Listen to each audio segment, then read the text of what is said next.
All right, y'all. So me and the fam just got to the crib. Long story short, SRTA got stuck in the snow.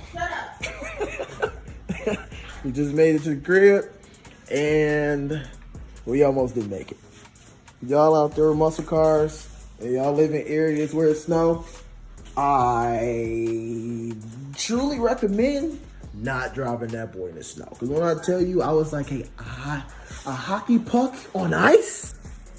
Literally was a hockey puck on ice. Did we slide or did we slide? We for sure slid. I got edgy back there. You said I gotta do what? Matter of fact, turn the light on. Turn the garage light on. There you go. All right. So the Ram's still purdy, but unfortunately we got snow on it, dog. We got snow on it, dog. Look at that, man.